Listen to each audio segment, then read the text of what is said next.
Good morning. This lecture covers the class material that we were going to cover on Monday, March 23rd. So we're going to be starting looking at Chapter 10, and we'll be looking at Lewis theory and Lewis structures. So the basic idea of this chapter is we're going to be looking at bonding theories. So these are theories that try to predict how atoms will bond together. And so things like how many of different types of atoms will come together to form a compound, the geometry of those, etc.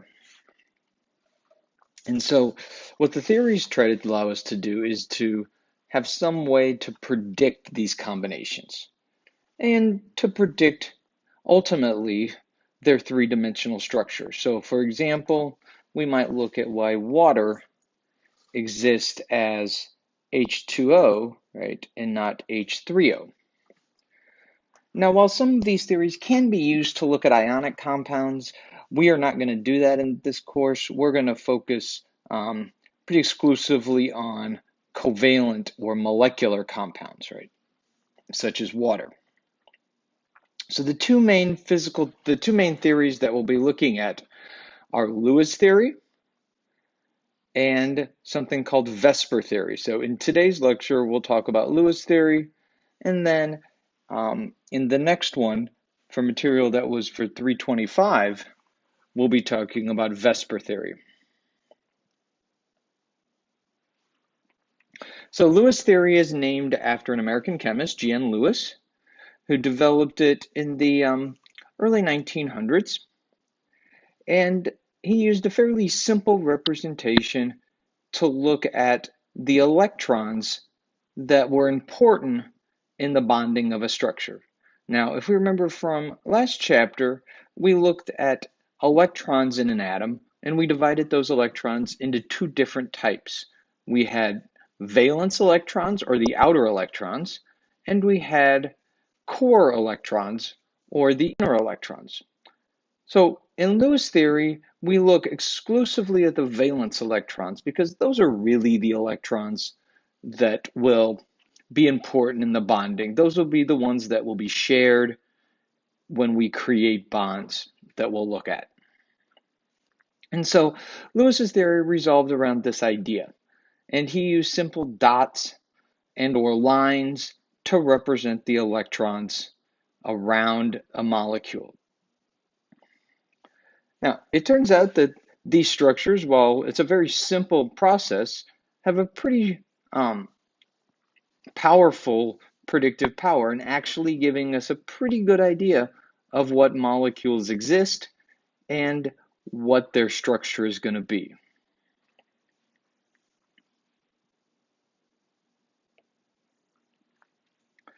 So again, in this theory, the valence electrons of the main group elements, so we'll be focusing on the small group of elements on the upper right-hand part of the periodic table that make up our molecular compounds. And we represent symbols for these compounds, or for these elements, by using dots surrounding a symbol of the element. And the result of this is a Lewis structure or a dot structure. And so we can determine the number of valence electrons. Remember, we had a little cheat for that said that the number of valence electrons for any main group element, except for helium, is equal to the group number of that element. So for example, oxygen is in group 6 on the periodic table, so therefore it has 6 valence electrons. Now, helium we said was the exception because helium is actually in group 8, but it only has 2 electrons because it only has a 1s orbital, so it can only hold 2 electrons around it. Now, the way that we go about doing this is that we would draw out our element. So I'm going to recreate this symbol for you. So we would simply draw the O, and then we would go around and place the dots. So we would have 6. So we would go 1, 2, 3, 4, 5, 6. And we end up with the symbol. Now, you'll notice the symbol I came up with is just a little bit different than the symbol up there. It doesn't really matter which side that the 2's and the 1's are on. The key is that we go around, we put 1 on each side, and then we start to double them up.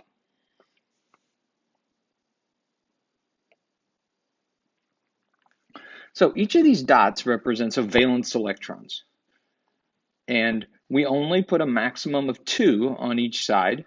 So that means if we were to totally fill it up, we would end up with 8 electrons around that element, which is not coincidentally, right, the same number of electrons that a noble gas has in its valence shell, right? And remember, the noble gases are really stable, and the other elements are trying to become like a noble gas, right? They're trying to achieve the same type of electron structure as a noble gas is so that they too can take on an extra added stability.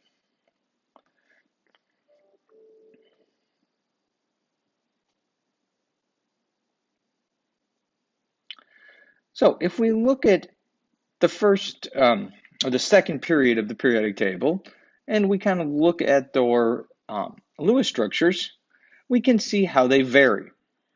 So if we start with lithium, right, with its 1 valence electron, and we move across, we get to carbon, right, it has its 4, and then nitrogen 5, 6 oxygen, 7 for fluorine, the halogen group, and then finally 8, or a full set of electrons around our noble gas, right?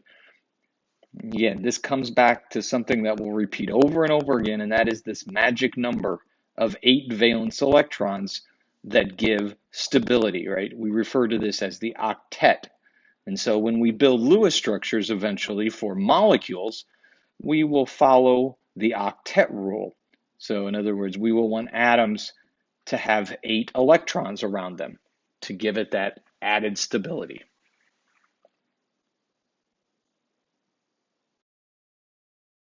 So the next step in our process is to look at how we can create Lewis structures for molecules, not just individual atoms.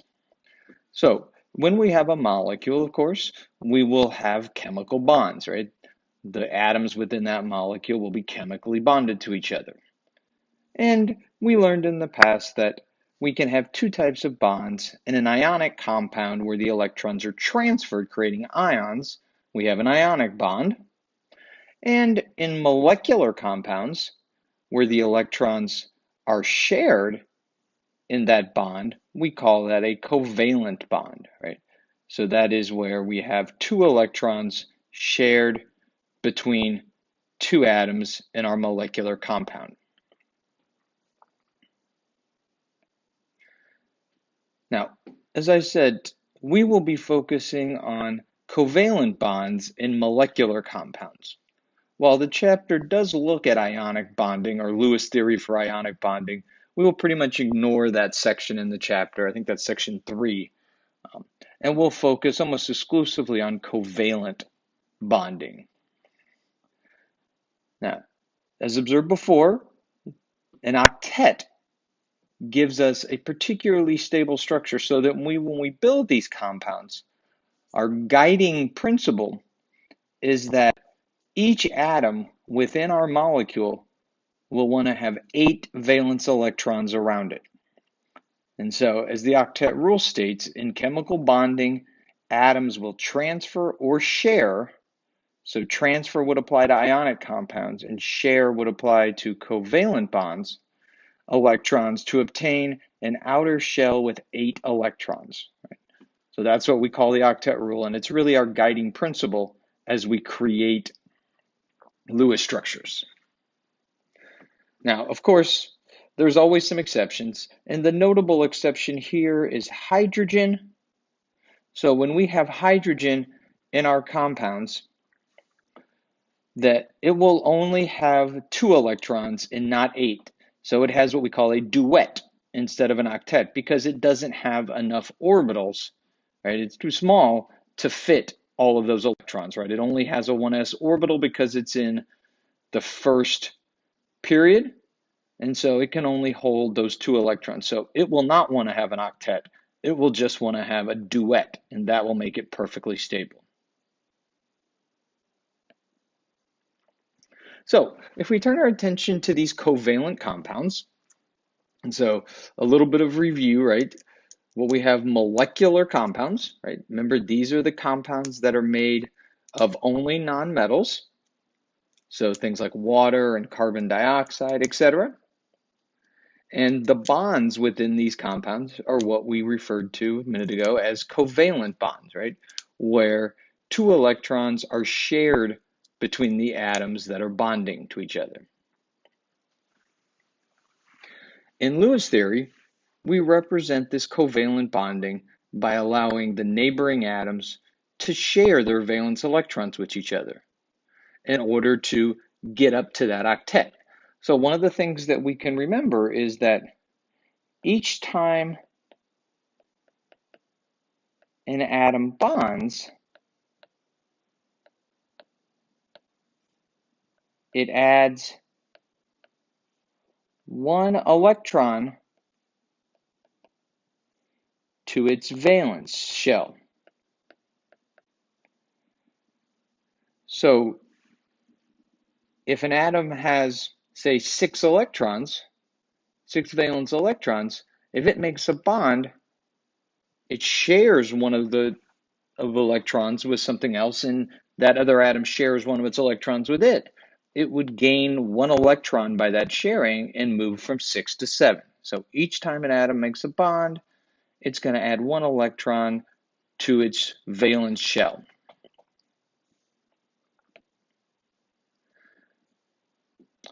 So again, if we look at hydrogen and oxygen, right? So if 1 hydrogen bonds to 1 oxygen, right? You end up with something like this, right? Now, I'm going to start using a line to represent a bond, right? And that line represents 2 electrons, right? We imagine 1 electron coming from each of the 2 atoms. So if I do that, and I were to look at the rest of the electrons, now the oxygen here, over here has 6, right? 2, 4, 5, 6. Once it bonds, right? Now it has 2, 4, 5, 7, right? Because these are shared. So when it's shared, it counts for both. So now this oxygen is surrounded by 2, 4, 6, 7 electrons, and the hydrogen has 2 electrons, right? So the hydrogen is perfectly stable now. It has its duet. But oxygen, not quite, right? It only has 7. So when this takes on a second hydrogen to give us something like this, I'm going to redraw it here sort of in the more traditional way. Now, once oxygen has bonded twice to 2 hydrogens, now it's surrounded by 2, 4, 6, 8 electrons. So again, that's 2 from this bond, 2 here, 4, 2 for this bond, that's 6, and 2 for this. So a total of 8 electrons around that oxygen. And of course, each hydrogen has 2. So we have a perfectly stable compound here. So there is no reason why oxygen would bond again to give you something like H3O. It's perfectly happy after it bonds twice, and this will become a reoccurring theme, right? We'll start to see that oxygen likes to bond twice because by doing that, it gets it to an octet of electrons.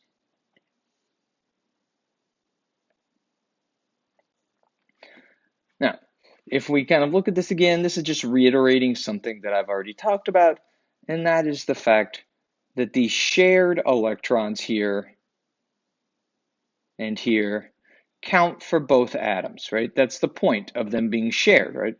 They are shared between them, so they count for the valence shell, or the octet, or duet in the case of hydrogen, for each of the two atoms involved in the bond. So we have each hydrogen with a duet, oxygen with an octet, giving us a very stable structure that we know as water. Now, if we look at this structure, we can notice that there are two types of electrons in the structure. We have electrons that are part of a bond, right? And these are what are called bonding pair electrons. We also have electrons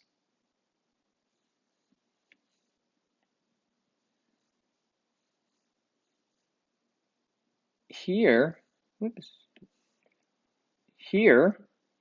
that are not involved in a bond, but they're part of the octet around that oxygen. So these non-bonding electrons are referred to as lone pair electrons. Now, as I've started to show in previous representations, right, when we start to draw these structures, we will represent the bonding electrons as lines as opposed to dots to make it more clear that these are shared electrons, and the lone pair, which we leave as dots, are the lone pair electrons. So we get a structure that looks like this, where we have clearly the bonding pairs of electrons here and here, and the lone pair of electrons here and here.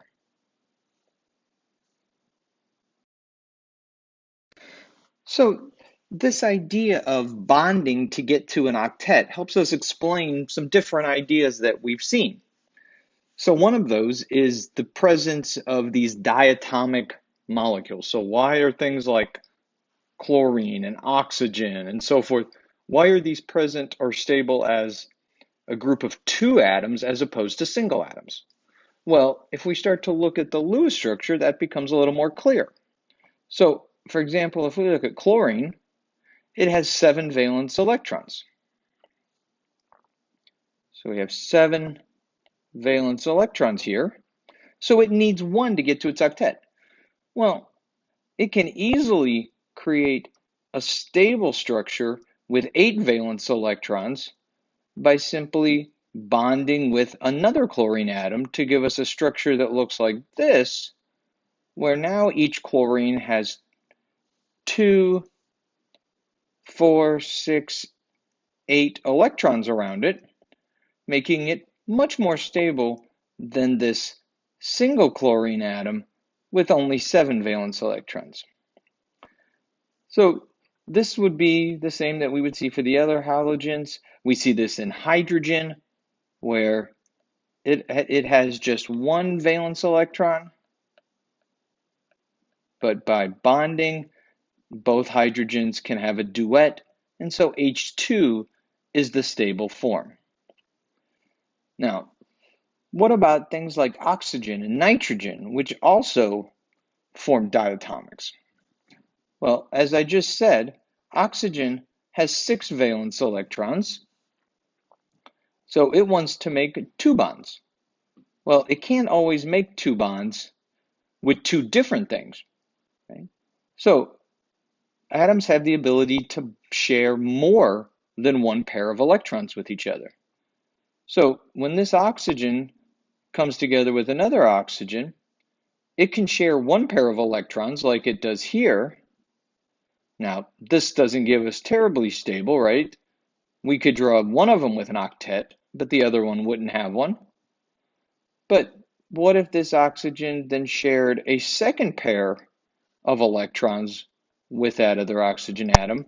Now all of a sudden you have an oxygen atom that has 2, 4 from the lone pairs, but is now sharing 4 atoms, or creating what we call a double bond. So we can share 4 electrons, and that gives each of these 2 oxygens 2, 4, 6, 8 electrons, creating a nice stable structure. So maybe now we can start to see the pattern that while oxygen likes to bond twice to get there, and it can do that by making a double bond, Nitrogen can sort of keep this same idea going, but since it only has 5 valence electrons to begin with, it has to add 3 electrons. Well, one way that it can do that is to share 6 electrons with another nitrogen. And so we see that we can make something like this, where the nitrogen shares 3 pairs of electrons with each other, giving it 2, 4, 6, 8 valence electrons, again, creating a nice stable structure. Now, it's true that we can share 2, 4, or 6 electrons, but that is it. We can't share any more than that. So we're only going to see what we call single, double, and triple bonds. And again, this is all striving to get these atoms to be stable. So it kind of shows how powerful this idea is, that these atoms really want to get to the same electron configuration as a noble gas, because they make all of these sort of interesting bonds to try to get there. Now, we can also start to see a bigger pattern where certain atoms or certain groups of atoms always want to try to bond the same number of times. So we saw that oxygen likes to bond twice, whether it's making a double bond with itself, with another oxygen atom, or making single bonds with 2 different atoms. And nitrogen's going to do the same thing. We're going to see nitrogen create 3 bonds, right? Because it wants to gain 3 electrons to get to 8. So it can create 3 single bonds. It could create a double and a single bond. It could create a triple bond, right? But any of those combinations, it's going to bond 3 times so they can gain those 3 electrons.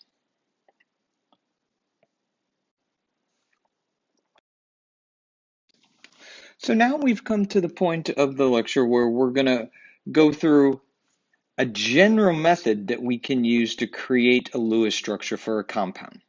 So we've sort of set the stage. We know that we're going to use the octet rule as sort of our guiding principle, and we're going to use that idea to create stable structures for our molecules. So I'm going to run through the basic steps, and then we're going to do a few examples. So the first step right here is to draw out a skeletal structure. So what I mean by that is simply to lay out the atoms in their relative position. So putting them next to each other, what's going to bond to what, and sort of giving us a basic layout of where the atoms are going to be in the molecule. Now, of course, this is a prediction, right? The only way that we can know absolutely what the correct skeletal structure is to have some sort of structure, some sort of physical test that would give us this, like an X-ray structure. But we have certain principles that will get us there, almost always to the correct structure. So first of all, hydrogen atoms, because they can only have 2 electrons, meaning they can only bond once, right?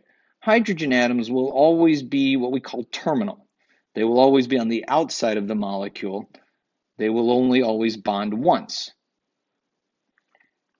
So that means hydrogen can never be what we call central, or in the middle of a molecule. So second, molecules like to be symmetrical. So this comes in handy for things like where we have one of an atom and multiples of another atom, such as CO2 or NO3, right? Where it's likely that the atom that we have one of is going to be in the center, and the atom that we have multiples of is going to surround that. That's going to tend to give us symmetry. Now, of course, this is a trend. It is not an absolute. There are molecules that don't adopt this symmetry, but for the most part, the ones that you have will follow this pattern, this symmetrical pattern. Now, once we've laid out the skeletal structure, we want to calculate the total number of valence electrons that we have in that structure. And this is simply done by adding together the total valence electrons within a structure. So for example, if I have water, right, the valence electrons are going to be 1 for each of the hydrogens, right, because each hydrogen has 1 valence electron. So 2 times 1 plus oxygen, which is in group 6, so it has 6 valence electrons. So we have 2 times 1 plus 6. So in the water molecule, we have a total of 8 valence electrons. So that's what I mean by calculate the total number of valence electrons in the molecule. Now, if we are writing an ion, and we'll do examples of these, so a polyatomic ion, such as NO3 minus or something like that, then we need to take into account the charge when we add up the total number of electrons. Right? So a negative charge would mean we add 1 more to our count. A positive charge would mean I take away 1. So for every negative charge, I add an electron. For every positive charge, I take 1 away. Now, another thing that you're going to realize here is that in almost all molecules, we should have an even number of electrons because they like to be in pairs, right? We have Lewis structures, we have valence pairs, we have bonding pairs, and we have non-bonding pairs. So almost all compounds will have an even number of valence electrons in their Lewis structure. Okay, so now we have a skeletal structure. We have the total number of electrons that we can put in our structure, and now we can actually put the electrons. So the first thing we're going to do here is we're going to create bonds. So we're going to start by making a single bond between each of the atoms in our structure. So we're going to create the bonds. Now, this will use up some of our electrons. So we're going to then subtract them away, and the remaining electrons we will distribute starting at the terminal, starting at the outside atom. We're going to distribute those in order to give things an octet. So we're first going to start with the terminal atoms, give them electrons to get them to an octet, and then move to the central atom and give it any electrons it might need to get to an octet. Of course, the one thing that we have to remember here is that we can only use up to the total electrons from step 2, right? So we counted up the total, that's as far as we can go. So once we've used all of our total electrons, we may have atoms that lack an octet. And if that's the case, that's when we start to make bonds. So that's when we have the need for a double, perhaps a triple bond. Right? Because the thing about bonds, right, is that they will count twice, right? 2 electrons will actually count as 4, right? Because it'll count for both atoms in that bond. And we'll see an example of this, but basically we're going to take lone pairs from a terminal atom and turn them into a bonding pair with the central atom. And so allow those electrons to not just count once, but to count twice, so that we can get everything up to an octet, but not go beyond our total number of electrons.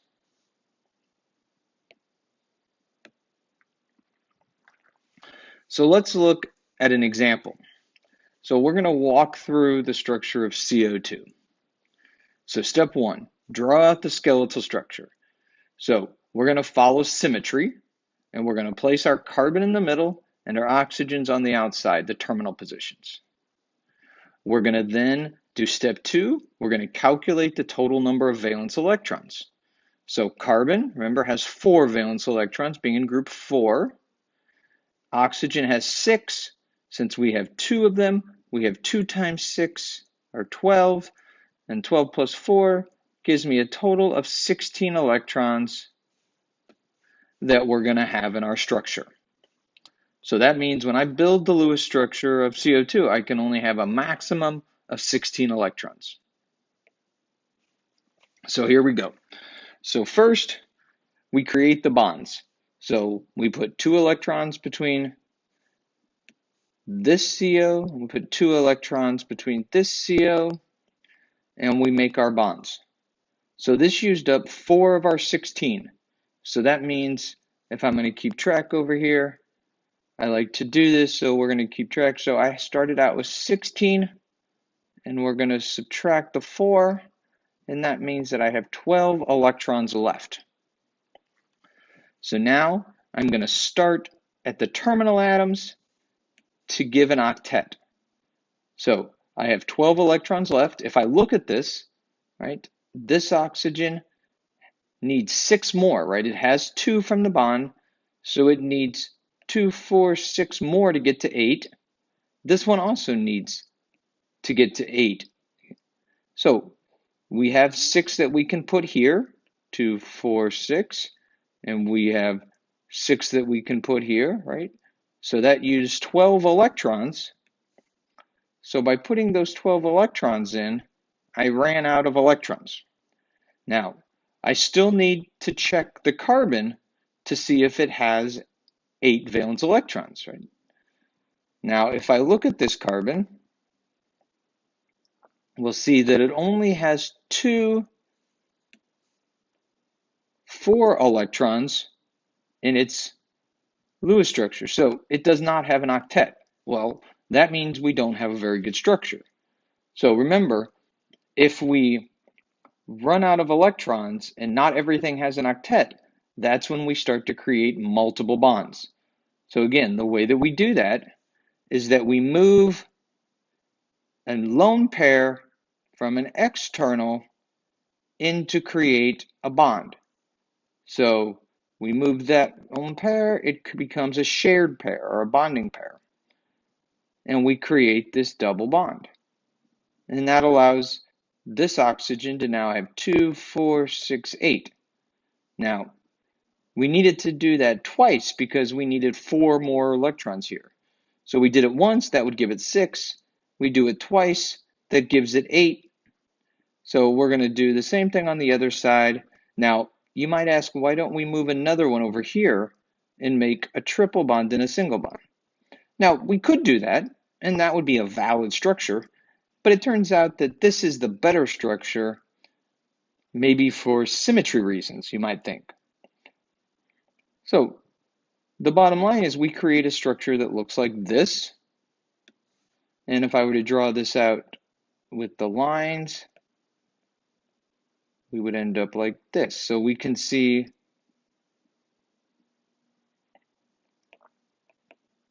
that we have 2, 4, 6, 8 electrons here, 2, 4, 6, 8 electrons here, and our carbon has 2, 4, 6, 8 electrons around it to give it. Everything has an octet. So this is our nice stable structure here.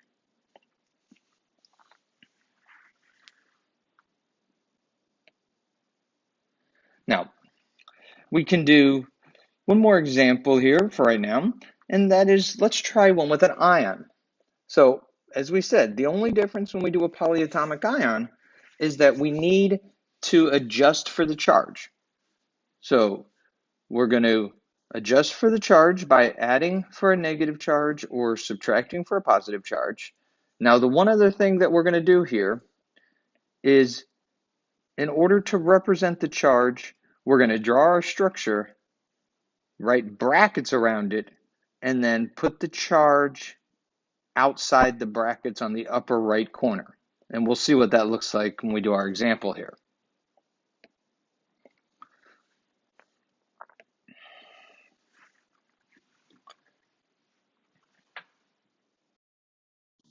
Okay, now let's do some examples. We're going to first do an example of a polyatomic ion. And again, we're going to create our skeletal structure first. We're going to use symmetry as our guide. So we're going to place nitrogen in the middle, surrounded by the oxygens. So we might do something like this. We have an N, we have an O, we have an O. And it doesn't matter what three sides. I could put an O up the top. It doesn't really matter. This was just what was convenient right here. Now, the next step was to count up the number of valence electrons. So if we look at nitrogen, right, nitrogen has 5 electrons. Oxygen has 6, and we have 3 of them. So 3 times 6. Now, we do have a negative charge here, right? So that's going to a 1, right? So we have a negative 1, so we're going to add 1. So we get a total of 3 times 6 gives me 18, plus 5 is 23, and that 1, again, gives me 24, a nice even number, right? As opposed to 23, what I would have without that. So I have my skeletal structure. I have my total number of electrons. Now I can start to draw. So first thing we do is, again, we make bonds. So we're going to bond here a single, and a single. And I'm going to keep track of the electrons down here. Right? So I started with 24. I'm going to subtract the 6 that I just did. And that's going to get me back down to 18 electrons left. So now again, I start at the terminal. So I'm going to start at the oxygen. And each oxygen would need 6 more. Right? So this oxygen would need 6, this one would need 6, this one would need 6. That's a total of 18. And I have 18 electrons. So I can go ahead and add those. So 2, 4, 6 here, and 2, 4, 6 here, and 2, 4, 6 here. So I added a total of 18 electrons. So that used up all my electrons. And if I look at my structure, each oxygen is fine. It has 8 electrons, so 2, 4, 6, 8, and the same with the other 2. Now if I look at nitrogen, unfortunately nitrogen only has 2, 4, 6. It needs 2 more, but I don't have any more electrons to give it. And as we said, what does this mean? Well, it means that I have to create a double bond. And so I'm going to move an electron pair, a lone pair, from one of my terminal atoms in to make a bond. Now, in this case, it doesn't matter which one we do, but if we redraw this, we end up with something like this, where now I have a double bond here.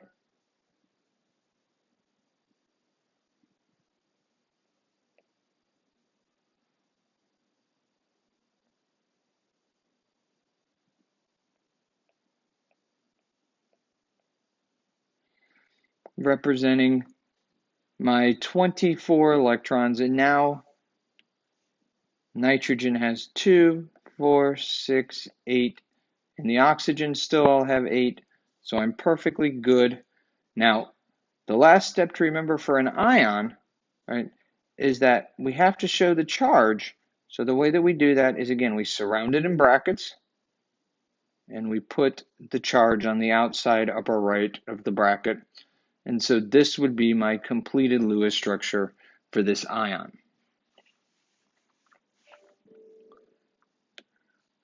So let's move on to another one here. We'll do ammonia. So again, we're going to start with our skeletal structure. So using symmetry, we're going to place the nitrogen in the center, and we're going to put the hydrogens around it on the outside. I'm going to add up my number of electrons. So again, my nitrogen has 5. Each hydrogen has 1. So I have 5 plus 3, 8 electrons here. So first step is to draw the single bonds. So that's 2, 4, 6 electrons, leaving me with 2. Now, if I start at the outside again, hydrogen, remember, only wants 2. So each hydrogen is now perfectly happy. So they don't need any more electrons. So I move to the center. Nitrogen has 2, 4, 6. So it needs 2 more. I have 2 more. So I'm going to place those right there. Get rid of those. So I've used up all 8 electrons. Everything has an octet or a duet. So I have a nice stable structure. That's my Lewis structure for ammonia. So let's do another one here. So we get PCl3 this time. And so we're going to, again, draw out a skeletal structure. So using symmetry, I would put the P in the middle, surrounded by the chlorines. Now, if I add up my electrons, phosphorus, right, being in group 5, just like nitrogen, has 5 electrons. Chlorine, being a halogen, has 7. So we have 3 times 7. So we got 21 plus 5, 26 electrons here.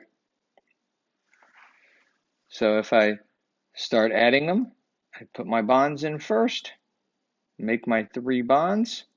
I have 6 used, so I have 20 left. So I start at the outside, and I realize that each chlorine still needs 6. And so I start to put those in. So I'm going to need 2, 4, 6 here. I'm going to need 2, 4, 6 here. So 12. I need 2, 4, 6 here. So that's 18. So if I use up those 18, I have 2 left. So I go to my central atom, and I can see that phosphorus has 2, 4, 6. So it needs 2 more. So I'm going to add those 2 using my last 2 electrons. Everything has an octet. So now I have a nice stable structure for PCl3. Okay, we're going to do one more structure here, just give you one more practice, and that's SBr2. So again, we're going to lay out our structure. So again, using symmetry, we'll put the SC in the middle. We'll put my bromines around it.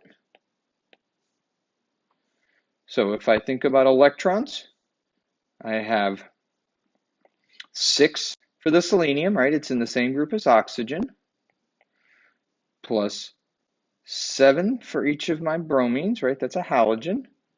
So I end up with 14 plus 6, or 20 electrons.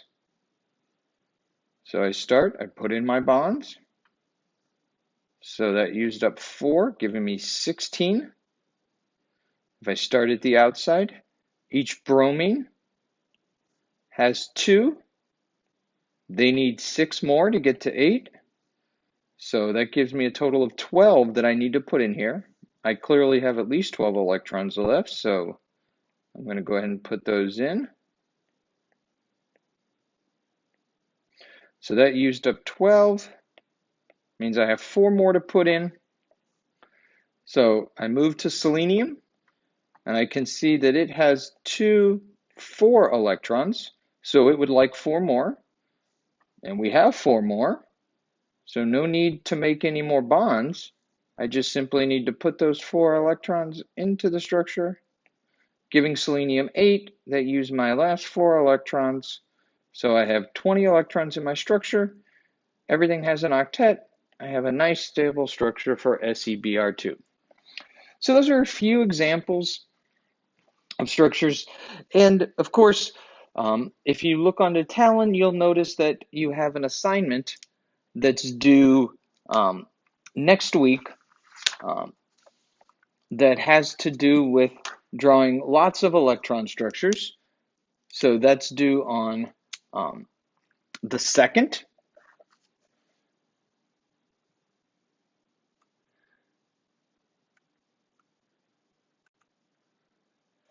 And so look at that. That'll give you, start working on that, that'll give you a lot more practice in drawing these Lewis structures. So before we leave Lewis structures, I want to talk about one more topic, and that is, of course, there are some exceptions. Now, we will not be drawing any of these exceptions. We will just be understanding the types of exceptions that exist, and there are essentially three types of exceptions to the octet rule. There are structures that have what we call an odd number of electrons. So what we see is that all the structures that we've drawn have an even number. So there are a few structures that actually have an odd number of electrons in their Lewis structure. So something like NO, which has 11, or NO2, which has 17, right? These are going, you cannot create structures that have pairs. So you end up with a single electron here. And these are often what we call radical structures. And so odd electron complexes, or radicals, are one example of an exception to the octet rule. A second example is compounds that form using group 3 atoms. So this is principally boron and aluminum, are perfectly happy forming structures that only have 6 valence electrons as opposed to 8. So instead of satisfying the octet rule, they're perfectly happy just to have 6 instead of 8. So that happens when we look at group 3 complexes. So again, usually structures that have boron or aluminum in the middle. And the third example are just the opposite. These are structures that can have what we call expanded octets. So these are where we see more than 4 groups around the central atom. So we saw things like NH3 with a lone pair, right? We never saw more than 8 electrons around the central atom. So you can get things like SF6 or PCl5, right? Which have, 12 electrons and 10 electrons around the central atom. These are what we call expanded octets, and certain atoms are allowed to expand octets. So the only atoms that can do this, right, are atoms that are below period 2 on the periodic table. So carbon, nitrogen, oxygen, the ones that we've commonly worked with, can't do this, but things that are lower in the periodic table, like sulfur and phosphorus, have the ability to do this. Now, again, we are not going to actually be drawing any of these structures. We just want to recognize that there's these 3 types of structures that can violate or go against the octet rule and be perfectly stable. And so just to bring this section to a close, I want to encourage you to, be practicing these Lewis structures, be doing that activity that I mentioned. And that activity, again, can be found in Chapter 10 on Talon. It's going to Lewis structure, molecular shape activity. And so use that as practice to draw Lewis structures. And I'll be continuing on this series by talking about how to go from a simple Lewis structure to a 3-dimensional structure using the Vesper theory. And that'll be in the next video material that will be that you are going to read for the 25th.